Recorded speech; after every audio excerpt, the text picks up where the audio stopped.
साथियों, जय हिंद, जय भारत। मैं मदन लाल आज़ाद, संस्थापक संयोजक ठगी पीड़ित जमाकर्ता परिवार और all India bike boat taxi union आज दिनांक 7 जून 2025 को आपके समक्ष प्रस्तुत हूँ। राजधानी दिल्ली से कुछ खास समाचार, बड़ी खबरें और ख़ास सूचनाएं आप सबको उपलब्ध कराने के लिए। तो तमाम साथी पूरा वीडियो ध्यान से सुन लेंगे, इसे ज़्यादा से ज़्यादा शेयर कर देंगे, लाइक करेंगे, कमेंट करेंगे। और जिन साथियों ने अभी तक हमारे YouTube चैनल युगांतर न्यूज़ को सब्सक्राइब नहीं किया है, वो इसे सब्सक्राइब भी ज़रूर कर लेंगे, ताकि आपको घर बैठे अपडेट मिलती रहे, आपका भुगतान मिल सके, आपको सुरक्षा सम्मान मिल सके और हमारा, आपका, सबका पावन पवित्र प्रिय देश हिंदुस्तान ठग मुक्त, बेईमान रहित राष्ट्र राज्य के रूप में स्थापित हो सके। तो इन तीनों चारों कामों को तमाम साथी कर लेंगे। इसमें कोई पैसा नहीं लगता, ज़्यादा समय खर्च नहीं होता। साथियों, ये काम कर लिया करो ताकि आपको भी शक्ति मिले और आपका सहयोग पाकर हमको भी वो बल मिले जिससे हम अपने तीनों उद्देश्यों में सफल हो सकें, आप सबका भुगतान करा सकें, तमाम निर्दोष साथियों को सुरक्षा सम्मान दिला सकें और हिंदुस्तान को ठगमुक्त, बेईमान रहित राष्ट्र राज्य के रूप में स्थापित कर सकें। तो जैसा कि मैं बता चुका हूं, कई दिनों से बता रहा हूं कि सुप्रीम कोर्ट में जो सक्रियता आजकल देखने को मिल रही है न्याय के प्रति, बेईमान सिस्टम के खिलाफ, वो सुहानी है, अच्छी लग रही है कि चलो कम से कम हमारे देश की कोई एक एजेंसी या एक स्तंभ तो ऐसा है जो न्याय के प्रति, सत्य के प्रति अपनी ईमानदारी और निष्ठा का प्रदर्शन कर रहा है। इसी से प्रेरित होकर हमने भी सर्वोच्च न्यायालय में एक रिट दायर करने का निर्णय लिया है, जिसमें हम 3 मुद्दे प्रमुखता से सुप्रीम कोर्ट के समक्ष रखेंगे। पहला कि जब संसद ने ठगी पीड़ितों के भुगतान की गारंटी के लिए अनियमित जमा योजनाएं पाबंदी अधिनियम 2019 बना दिया, इसे देश भर में कागज़ों में लागू कर दिया गया राष्ट्रपति महोदय के द्वारा, तो फिर इस कानून के तहत देश के ठगी पीड़ितों का भुगतान क्यों नहीं हो रहा। इस कानून की अनुपालना करवाएं और सबका भुगतान इस कानून के प्रावधानों के अनुसार उनकी जमा राशि का 2 से 3 गुना 180 दिन में करवाएं। पहली मांग ये है साथियों, और इसी मांग से जुड़ी हुई दूसरी मांग है कि जब शासन सरकार ने निवेशकों के धन वापसी का जिम्मा ले लिया या वचन दे दिया कानून बनाकर, तो फिर एजेंट साथियों का उत्पीड़न पुलिस या समाज द्वारा क्यों किया जा रहा है। इसलिए माननीय सर्वोच्च न्यायालय तमाम एजेंट साथियों को उत्पीड़न से, पलायन से और बहिष्कार से सुरक्षा प्रदान करे, ताकि वो समाज में पुनः भयमुक्त होकर सम्मानित जीवन गुजार सकें अपने परिवार के साथ रहते हुए। तीसरी मांग भी साथियों इसी से जुड़ी है। वैसे तो एक मांग से ही तीनों मांगों की पूर्ति हो जाती है, लेकिन तीनों विषयों को अलग अलग क्लेरिफाई करना अत्यावश्यक है, चूँकि संसद ने तमाम पुराने कानूनों की विफलता, तमाम न्यायिक निर्णयों की विफलता, तमाम एजेंसीज़ की विफलता के बाद the banning of unregulated deposit schemes act, जिसे शॉर्ट में बट्स एक्ट 2019 और हिंदी में अनियमित जमा योजनाएं पाबंदी अधिनियम 2019 बोल देते हैं, ये अधिनियमित किया था, सर्वसम्मति से बनाया था। और इसमें ये प्रोविज़न किया गया था कि शासन तमाम ठगी पीड़ितों का पैसा वापस करेगा। इसमें 1978 के एक्ट को भी समाहित किया गया, सेबी एक्ट को समाहित किया गया, आरबीआई एक्ट को समाहित किया गया जो 1934 का है, कंपनी एक्ट को समाहित किया गया 1986 वाले को, और तमाम दूसरे एक्ट्स की भी कुछ धाराओं को इसमें समाहित किया गया, ताकि सबका भुगतान इसी एक्ट के अंतर्गत उनके ज़िले और तहसीलों के माध्यम से हो जाए। लेकिन ऐसा हो नहीं पा रहा। सरकार 2019 के बाद भी कई सेबी रिफंड पोर्टल लॉन्च कर चुकी है, कई सीआरसी रिफंड पोर्टल लॉन्च कर चुकी है, कई multi state credit cooperative societies पर लिक्विडेटर अपॉइंट कर चुकी है, कई मामलों को एनसीएलटी में भेज चुकी है, जो बट्स एक्ट 2019 को ओवर रूल करने का षड्यंत्र है, इस कानून को कमज़ोर करने का षड्यंत्र है, सरकार का षड्यंत्र है। इसलिए माननीय सर्वोच्च न्यायालय से हम ये अनुरोध करेंगे अपनी रिट के माध्यम से कि वो जितने भी सरकार ने ये सहारा CRC रिफंड पोर्टल या सेबी PACL रिफंड पोर्टल या लिक्विडेटर आदर्श जैसी सोसाइटियों पर या GCA जैसे मामलों पर NCLT की कार्रवाई शुरू की है, इन सब को अविलंब रोका जाए, बैन किया जाए और तमाम कंपनीज और क्रेडिट कोऑपरेटिव सोसाइटीज़, फर्म, निधि वगैरह के मामलों को, बिल्डर्स वगैरह के मामलों को बॉट्स एक्ट 2019 के अंतर्गत कवर्ड करते हुए सभी ठगी पीड़ितों का भुगतान बॉट्स एक्ट 2019 के तहत सुनिश्चित किया जाए। इन 3 मुद्दों को लेकर के तैयारी कर रहे हैं, उसमें आप सबका सहयोग चाहिए। मैंने कल मैं वीडियो नहीं बना सका था ड्राफ्टिंग में व्यस्त होने के कारण, लेकिन आज बना रहा हूं साथियों। तो परसों मैंने बहुत सारी कंपनीज के नाम बताए थे, आज कुछ और डिटेल्स आज और कल में आई हैं, तो उनके बता देता हूं। एक तो गोल्ड सुख के नाम से है, ये हमारे ज़िला अध्यक्ष अजमेर गोयल साहब ने भेजा है, गोल्ड सुख के नाम से है और ये बिल्डर है। इसने भी बहुत बड़ी स्कीम लॉन्च की थी, निवेश योजनाएं, और हज़ारों लोगों से पैसा झटका, लेकिन ना किसी को प्लॉट दिया ना फ्लैट दिया और मामले को स्वतः ही NCLT में ले गया, स्वयं को दिवालिया घोषित किया और सबका पैसा खा गया। तो इसके खिलाफ भी कार्रवाई होगी। और एक Z9 infraction India limited Ujjain MP में है, ये हमारे जिला अध्यक्ष हैं मैहर के रामकृष्ण जी, उन्होंने भेजा है साथियों मध्य प्रदेश से। JSB डेवलपर इंडिया लिमिटेड है भोपाल की, जय विनायक बिल्ड कार्य लिमिटेड है दिल्ली की, संकल्प इंडिया लिमिटेड है रीवा की, और मध्य भारतीय सहयोग भी है कोई, इसका नाम भी सम्मिलित करेंगे। और अरे ये तो दिख ही नहीं रहा, क्या भेज दिया है भाई तुमने। CB इंडिया नाम से भी है साथियों, कोई global vision land developers India limited Bareilly की, इसकी डिटेल्स भी किसी साथी ने भेजी हैं।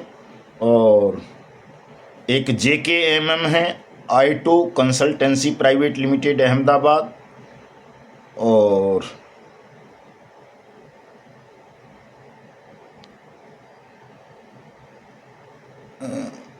क्या लिख दिया है गुजराती में भाई ने, पता नहीं, ये पढ़ने में नहीं आ रहा है साथियों। गढ़चिरौली से साथी ने भेजी है, चाय limited L real estate limited PICL producer company limited, Indian people's multi state purpose company cooperative society, और शंभुनाथ पाठक, बुद्ध सिंह राणा, ये इस तरह के लोग थे कुछ जिन्होंने ये बनाया था। और एक है साथियों इनेक्स इंडिया निधि लिमिटेड आगरा की, और डायरेक्टर इसका साहब सिंह सादवारिया रहा है, कलुआपुरा बामरोली कटरा आगरा में इसका ऑफिस था, आईनेक्स निधि इंडिया लिमिटेड आगरा का। ये हमारी बहन प्रभा शर्मा जी ने मथुरा से भेजा है। एक है अंत्योदय प्रोड्यूसर कंपनी लिमिटेड, और ये नोएडा गौतम बुद्ध नगर में थी।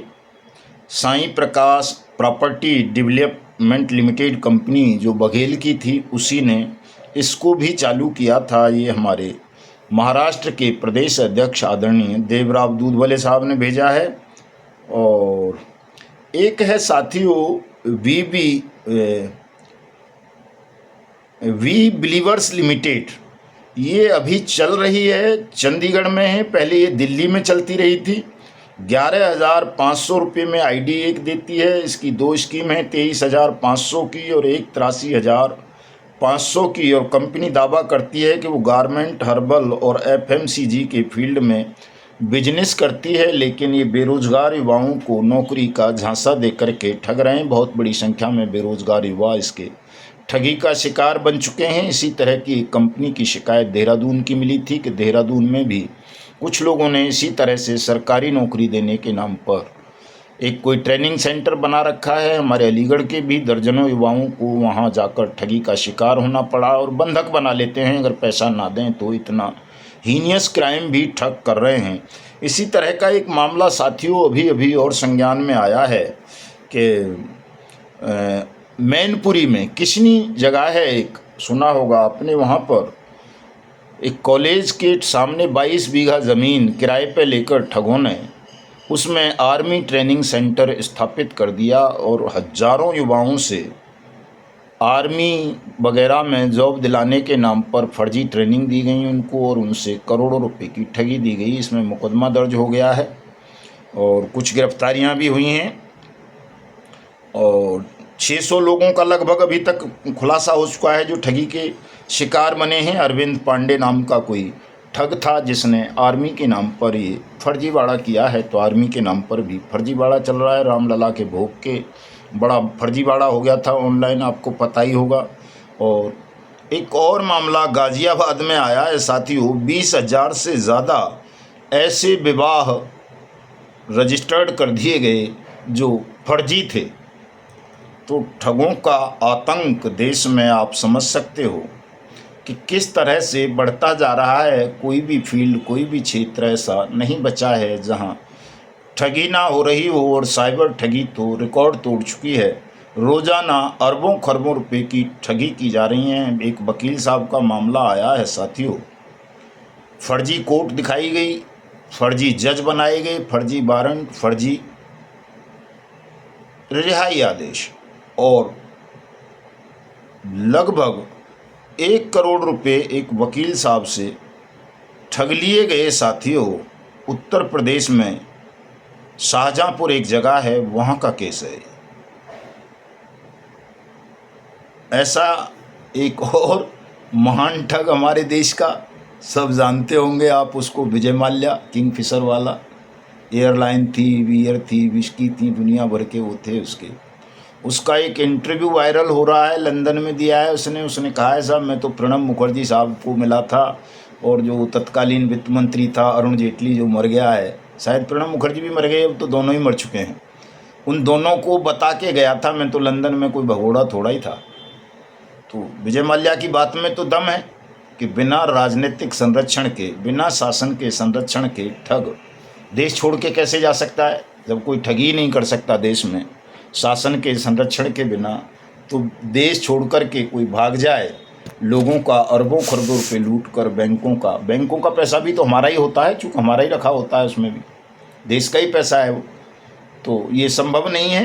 तो आपकी आंखें खुल जानी चाहिए जो लोग शासन से ये उम्मीद लगाए बैठे हैं कि शासन सरलता से कानून का सम्मान कर लेगा, आपका पैसा वापस कर देगा। वो असंभव सी बात है साथियों। लेकिन एक बात और भी है कि ठग कितने भी शातिर हों, प्रधानमंत्री की गोद में क्यों न बैठे हों, यदि आप ठग की काली करतूतों को वायरल कर दें तो प्रधानमंत्री भी हाथ खड़े कर लेता है, फिर कहता है कि नहीं यार कानून को अपना काम करने दो। ऐसा एक मामला अभी ये जो बदायूं और बरेली वाला था साथियों, अमर ज्योति निधि लिमिटेड वाला, जिसमें भारतीय जनता पार्टी का एक जिला महामंत्री था सूर्यकांत मौर्य, जब उसके खिलाफ मुकदमे दर्ज हुए, हल्ला मचा के वो भारतीय जनता पार्टी का नेता है और उसने हजारों लोगों के साथ ठगी की है, तो पार्टी ने आज उसे प्राथमिक सदस्यता से निष्कासित कर दिया है।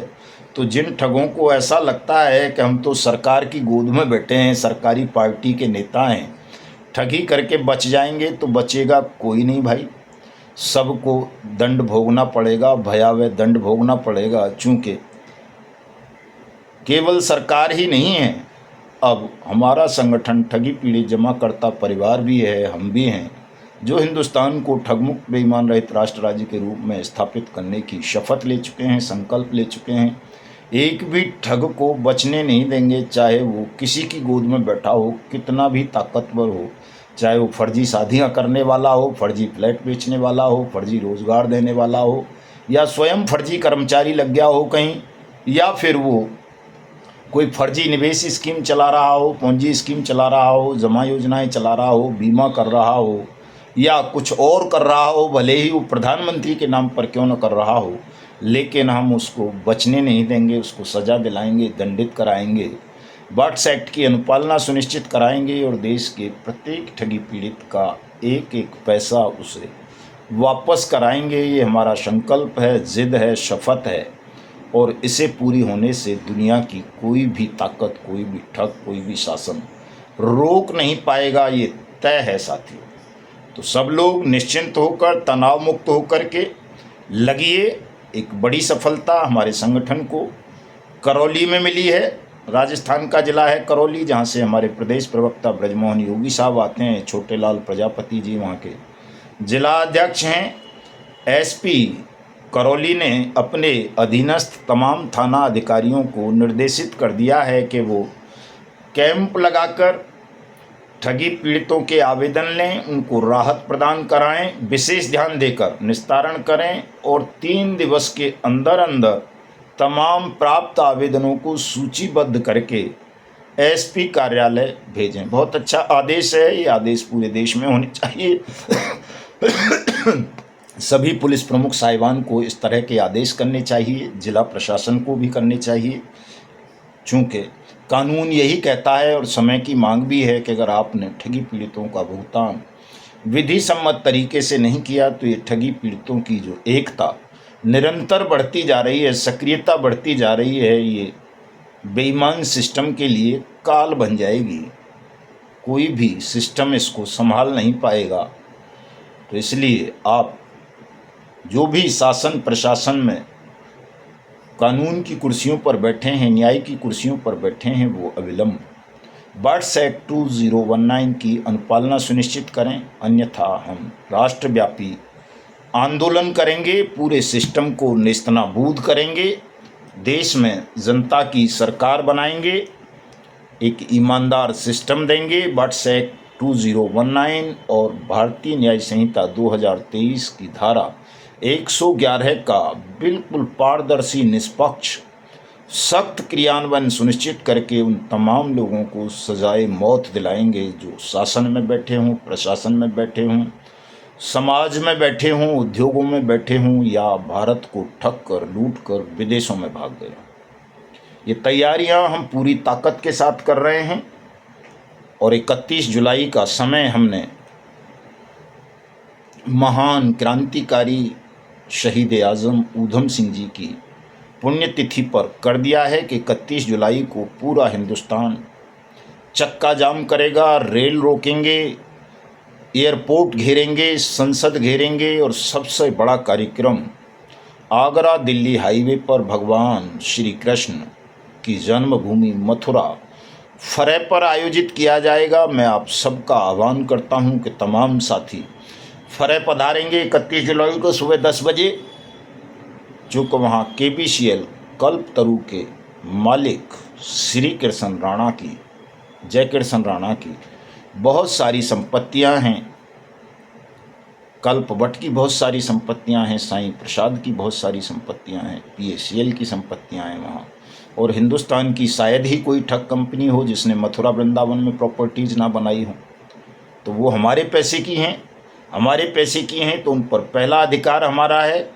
वो प्रॉपर्टीज़ बॉट्स एक्ट अथॉरिटीज़ को सीज करनी चाहिए, नीलाम करनी चाहिए और सब लोगों का पैसा देना चाहिए। इसका श्री गणेश मथुरा से ही हो जाए तो अच्छी बात है, अन्यथा तो वैसे तो चाहे वो हरिद्वार हो, अयोध्या हो, काशी हो या 4 धाम हो या कोई और धार्मिक स्थान, सभी जगह पर ठगों ने निवेशकों के पैसे से प्रॉपर्टीज़ बनाई हैं और करोड़ों लोग पूरे देश में 42 करोड़ से ज़्यादा लोग ठगी का शिकार बने हैं। 2 करोड़ से ज़्यादा एजेंट साथियों का उत्पीड़न हुआ है, बहिष्कार हुआ है, उनको दंडित किया गया है, जबकि वो दंड के भागी नहीं थे। दंड के भागी तो सच में वो लोग थे जिनको सरकार तनख्वाह देती है ठगी की इस तरह की योजनाबद्ध घटनाओं को रोकने की। चूँकि ये कोई अचानक नहीं हुई है कि साहब अचानक कोई घटना हो गई, अचानक डकैती पड़ती है, चोरी होती है। चोरी और डकैती शासन नहीं रोक सकता क्योंकि वो अचानक होती है, लेकिन ठगी की घटनाएं तो बाकायदा योजनाबद्ध ढंग से हुई हैं, शासन की देखरेख में हुई हैं। तो इसलिए शासन भी इसके लिए जिम्मेदार है। तो जब शासन में बैठे हुए लोगों को दंड नहीं दिया गया तो एजेंट साथियों को क्यों दंडित किया गया? ये बड़ा महत्वपूर्ण सवाल है जिसे हम सबको मिलकर उठाना है साथियों और झुकाना है उस पूरे बेईमान सिस्टम को जो कानून बन जाने के 6.5 साल बीत जाने के बाद भी निवेशकों का भुगतान नहीं कर रहा, बल्कि उनको गुमराह कर रहा है, आपस में लड़ाने का षड्यंत्र रच रहा है। ठगों का ये बहुत पुराना फॉर्मूला है कि वो लोगों को आपस में लड़ा देते हैं, परिवार को आपस में लड़ा देते हैं, रिश्तेदारों को आपस में लड़ा देते हैं, दोस्तों को आपस में लड़ा देते हैं, ताकि वो आपस में लड़ते रहें और ठगों से अपने भुगतान की मांग ना करें। तो साथियों, सावधान रहें, सज्ज रहें, आपस में ना लड़ें, बल्कि ठगों के खिलाफ अपनी एकता का प्रदर्शन करें, ठगों से लड़ें। राष्ट्रव्यापी स्तर पर, गांव स्तर पर, ब्लॉक स्तर पर, बूथ स्तर पर, तहसील स्तर पर, जिला स्तर पर ठगी पीड़ित जमाकर्ता परिवार तप जप की कार्यकारिणियों का गठन करें, लोगों को ज़्यादा से ज़्यादा सदस्यता दिलाएं, उन्हें संगठन से जोड़ें और अपने तीनों पावन पवित्र लक्ष्यों के विषय में उन्हें बताएं, कानून के विषय में बताएं, शासन की लापरवाही और ठगों से मिलीभगत के विषय में बताएं कि किस तरह से ठग और बेईमान मिलकर देश का खून चूस रहे हैं, हिंदुस्तान किस तरह से ठगों ने लूट लिया है। तो जब आप ऐसा करेंगे, निरंतर करेंगे, तो परमात्मा आपको शक्ति देंगे अन्याय से लड़ने की, झूठ से, बेईमानी से, ठगी से, अपराधियों से। और जब आप लड़ने का संकल्प लेकर आगे बढ़ेंगे तो निश्चित रूप से आपको विजय मिलेगी। साथियों, आज रात 9 बजे फेसबुक पर लाइव रहूँगा। मदन लाल आज़ाद के नाम से मेरी आईडी है। तमाम साथी फॉलो कर लेंगे उसे और लाइव में जुड़ेंगे, अपने सवाल जवाब करेंगे। और मैं साथियों से अनुरोध करना चाहूँगा कि साथियों, अब उदासी को त्याग दो, आलस्य को त्याग दो, जुट जाओ इस काम में, मन से, तन से, धन से। चूँकि तीनों चीज़ों की ज़रूरत है। सबसे पहले आपके मन की ज़रूरत है, फिर आपके तन की ज़रूरत है और फिर धन की भी ज़रूरत है, ताकि इस आंदोलन को राष्ट्रव्यापी रूप देकर जल्दी से जल्दी न केवल आप सबको बल्कि हिंदुस्तान को भी उन पीड़ाओं से मुक्त किया जा सके जो ठगों ने हमारे देश को असहनीय पीड़ा दी है। साथियों, तो मिलता हूँ रात को 9 बजे। जय हिंद, जय भारत।